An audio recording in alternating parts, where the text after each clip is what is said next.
The day is over, but it is still running in you. You can feel it in the dark, the way a machine keeps turning for a moment after the power is cut. A thing you said in a meeting that landed wrong, a task you left half finished, a flash of the tomorrow you have not earned yet already crowding in. The work has stopped, but the mind has not gotten the message, and so you lie here, vaguely judged, vaguely behind, carrying a whole day into a bed that was meant for none of it.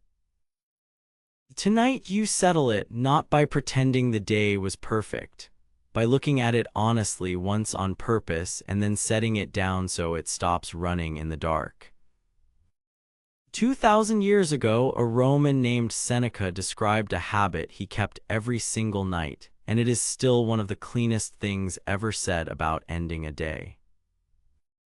He had learned it from an older teacher, a man named Sextius, who used to put each day on quiet trial before he slept. Seneca made the practice his own. In the old translation, he tells it plainly.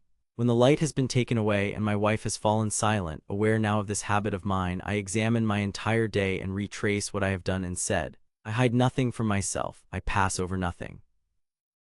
Notice what kind of review this is. It is not a beating. Seneca is not lying there cataloging his failures so he can despise himself to sleep. He calls himself before himself the way a judge would calmly, and the point of a fair judge is not punishment. It is a verdict and then release. He looks at what he got wrong so that he can be done with it instead of carrying it unexamined for weeks. The honest look is what lets him put the day down. Avoiding the day is what keeps it awake in you. So he asks the simple questions. What did I do badly today? What did I do well? What would I do differently? And then, the part most of us skip, he closes the matter. The day has been heard. The verdict is in. He is free to sleep. There is a modern version of this same instinct in the world of deep, demanding work.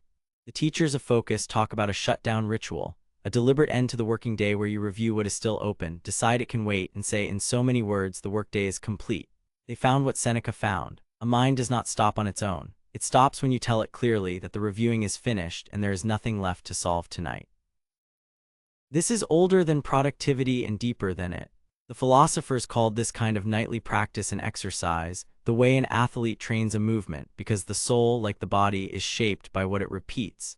Settle the day well enough, night after night, and you are not just sleeping better. You are slowly becoming a person who meets their own life with honesty instead of dread. There is a difference between examining the day and being haunted by it, and the whole night depends on which one you are doing. Being haunted is what happens when you refuse to look. The day stays half seen, a vague cloud of almost failures and unfinished things, and a thing you will not look at directly is a thing you cannot set down. So it follows you to bed and waits there, formless, heavy, all night long. Examining is the opposite motion. You turn and face the day on purpose. You name what went well plainly without false modesty. You name what went wrong plainly without drama. You decide what tomorrow's version will do differently, and you let it live somewhere that is not your racing mind. And then, having actually looked, you have earned the right to stop looking. That is the mercy hidden inside Seneca's hard little habit. The honest review is not there to keep you awake with your faults. It is there to let you sleep without them. You hide nothing, you pass over nothing, precisely so that nothing is left running in the dark. The day has been heard, you can let it rest now and rest yourself. So tonight, settle it and set it down. I look at my whole day honestly once and then I stop. I name what I did well without shrinking from it. I name what I did poorly without drowning in it. I am my own fair judge, not my own cruel one. I let tomorrow's plan leave my mind and live on the page. The day has been heard and I let it close. I have nothing left to solve tonight, and so I rest.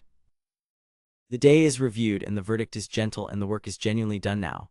So let the questions go quiet one by one, the way Seneca let the lamp go dark beside him. Nothing hidden, nothing carried, the whole long day settling out of your shoulders and your jaw and your hands until there is only the breath and the weight of the bed and the simple fact that tonight asks nothing more of you. And far off on the other side of sleep, the morning is already waiting with its first small step. The single step, Lao Tzu said, begins the journey of 1,000 miles. The one Mel Robbins says you take in the 5 seconds before the mind can talk you out of it. But that is tomorrow's road and tomorrow's courage, not tonight's. So for now, you simply let the day be finished, heard, and set gently down, and you rest. Begin disciplined and reflective.